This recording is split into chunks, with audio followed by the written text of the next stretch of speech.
Bismillahirrahmanirrahim. Assalamualaikum warahmatullahi wabarakatuh.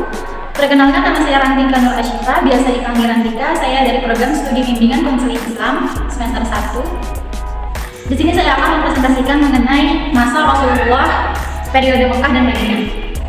Oke, baik, yang pertama kita akan membahas mengenai perkembangan agama Islam pada masa Nabi Muhammad SAW. Nah, perkembangan pada masa periode Mekah itu yang paling pertama adalah kondisi orang-orang di Mekah.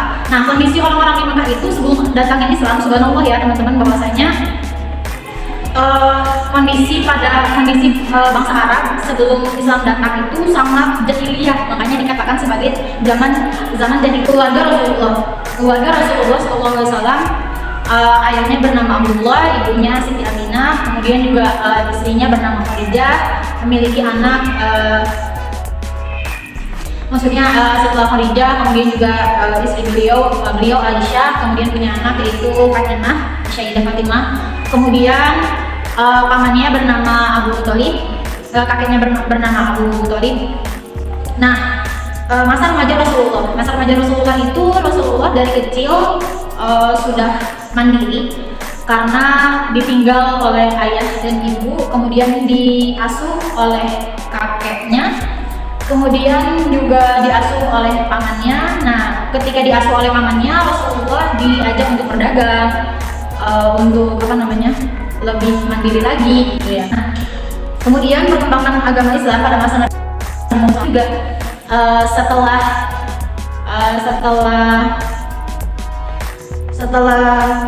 masa remajanya Rasulullah, kemudian menikah dengan Khadijah. Nah, barulah setelah itu ada turunnya wahyu yang pertama, yaitu Quran surah Al-Alaq ayat 1-5, yang dimana turunnya itu di Gua Hiro. Nah, kemudian tahapan-tahapan dakwah, yang pertama dakwah secara sembunyi-sembunyi. Nah, ketika sudah mendapatkan wahyu, Rasulullah berdakwah kepada sahabatnya dulu, yaitu yang dinamakan sebagai sembunyi-sembunyi, berdakwah kepada sahabat Rasulullah, kemudian kepada keluarganya, dan juga kepada orang-orang yang memang baik kepada Rasulullah, atau Rasulullah percaya bahwa ia bisa untuk menjaga agama ini. Nah, ada as-sabiqun al-awwalun, yaitu 10 orang yang pertama kali masuk Islam. Yang pertama ada Sayyidah Khadijah, kemudian Zaid bin Thabit, Ali bin Abi Thalib, Abu Bakar As-Siddiq, Utsman bin Affan, Al-Zubair bin Al-Awwam, Abu Rahman bin Auf, Sa'ad bin Abi Waqqas, Thalhah bin Ubaidillah. Nah, kemudian ada awal tantangan dakwah. Masya Allah sekali ya teman-teman, bahwasanya ketika dakwah ini mulai muncul, itu banyak sekali tantangannya. Yang pertama, Quraisy meminta kepada Abu Thalib untuk berbicara kepada Rasulullah bahwasanya jangan melanjutkan lagi dakwah Islam. Kemudian yang kedua, intimidasi. Masya Allah ya teman-teman, kalau teman-teman tahu gitu ya sirahnya, bahwasanya Rasulullah itu dulu dilempari batu, terus sampai berdarah-darah, kemudian juga diludahi. Ya Allah, subhanallah sekali ya teman-teman, itulah tantangan dakwah gitu. Dan terakhir, yang ketiga adalah memboikot seluruh keluarga Bani Hashim. Kemudian ada masa hijrah ke Madinah. Nah, setelah mengalami intimidasi yang luar biasa, mengalami pemboikotan dari pihak Quraisy, nah alhamdulillahnya Allah membuka pintu orang-orang Madinah, dan ada beberapa utusan orang-orang Madinah datang ke Mekah untuk bersaksi bahwa tidak Tuhan selain Allah dan Nabi Muhammad adalah utusan Allah, atau secara tidak langsung mereka bersaksi mereka ingin masuk Islam atau menjadi orang mukmin. Nah, kemudian di sana di Madinah, awal-awal di Madinah, nah Rasulullah itu nggak langsung mendirikan negara, tetapi Rasulullah membuat dasar-dasar bermasyarakat dulu. Yang pertama adalah pembangunan masjid. Jadi yang kedua, mempertemukan golongan muhajirin dan ansor. Ini sebenarnya sekali teman-teman, kalau teman-teman mau tahu, muhajirin itu adalah orang Mekah, maksudnya panggilan orang-orang Mekah. Nah, kalau misalkan ansor, panggilan bagi orang-orang Madinah. Nah, kemudian permusuhan yang terjadi itu awalnya yaitu perang Badar. Nah, teman-teman, perang Badar ini kenapa dinamakan perang Badar? Karena perang ini terjadi di samping sumur Badar. Jadi makanya itu dikatakan sebagai perang Badar. Nah, perang Badar ini terjadi pada Ramadan 2 Hijriah atau 624 Masehi. Kemudian perang Badar ini dimenangkan oleh kaum muslim. Padahal dalam hal jumlah itu jauh lebih banyak kaum Quraisy, kaum kafir daripada kaum muslim. Nah, kemudian setelah itu karena dimenangkan oleh kaum muslim, perang Badar, timbullah perang berikutnya yaitu perang Uhud. Nah, perang Uhud ini terjadi di Gunung Uhud. Dimenangkan oleh siapa? Dimenangkan oleh Quraisy atau dimenangkan oleh orang kafir. Kenapa bisa dimenangkan oleh orang kafir? Karena adanya ketidakpatuhan terhadap Rasulullah. Jadi waktu itu di Gunung Uhud itu ada pasukan pemanah. Nah, pasukan pemanah ini berhasil menaklukkan barisan depan orang-orang Quraisy sehingga ke belakangnya tuh mereka berpecah belah gitu. Jadi mereka berpikir mereka itu udah menang gitu. Pasukan pemanah ini mereka berpikir itu udah menang. Terus kita tuh turun dari Gunung Uhud. Kata Rasulullah, jangan sampai ada yang turun atau sampai ada yang bergerak ke depan sampai benar-benar kita tuh menang gitu.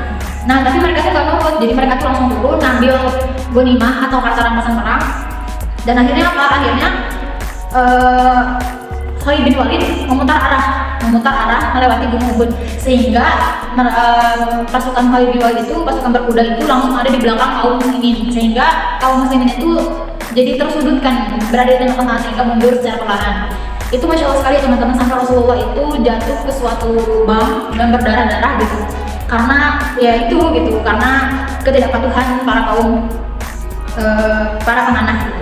Nah, kemudian ada perang Ahzab. Perang Ahzab ini terjadi pada Syawal 5 Hijriah atau 627 Masehi. Nah, kalau perang Ahzab ini itu perang Ahzab atau perang Khandaq ya teman-teman. Kenapa dinamakan Khandaq? Karena itu dibuat suatu parit yang dimana diberikan Rasulullah oleh Salman Al-Farisi. Jadi waktu itu pas perang itu di Salman Al-Farisi itu mengatakan kepada Rasulullah, ya Rasulullah, kita bisa membuat parit gitu. Sehingga dibuatkan parit dan alhamdulillah yang pada akhirnya dimenangkan oleh Islam. Kemudian setelah itu ada perjanjian Hudaybiyah. Nah, perjanjian ini adalah perjanjian di mana kaum muslim itu nggak boleh masuk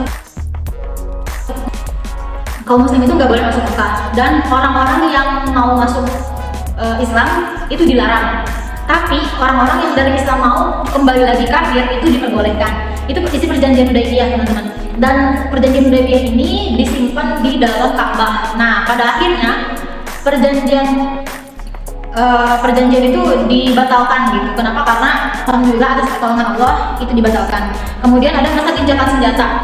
Jadi setelah perjanjian Hudaybiyah ini merasa merugikan orang-orang Quraisy, itu adanya masa gencatan senjata. Jadi sudah tidak ada lagi perang-perangan. Kemudian setelah itu orang-orang Islam juga udah bisa masuk ke Mekah, udah bisa untuk melaksanakan haji. Barulah kemudian ada masa penaklukan kota Mekah atau Fathul Mekah. Setelah penaklukan kota Mekah, barulah ada tahun delegasi atau tahun pengutusan, yaitu pada tahun 9 dan 10 Hijriah atau 630 sampai 630. Jadi itu saja dari periode Mekah dan Madinah itu luar biasa ya. Awalnya memang kalau di Mekah itu banyak sedihnya, dan alhamdulillah kalau di Madinah banyak bahagianya. Kenapa? Karena sudah dikelilingi oleh para sahabat, lebih aman, kemudian juga udah punya institusi sendiri atau negara Islam sendiri gitu. Jadi bisa memberikan rasa aman kepada kaum muslimin. Itu saja dari saya. Wassalamualaikum warahmatullahi wabarakatuh. Semoga bermanfaat.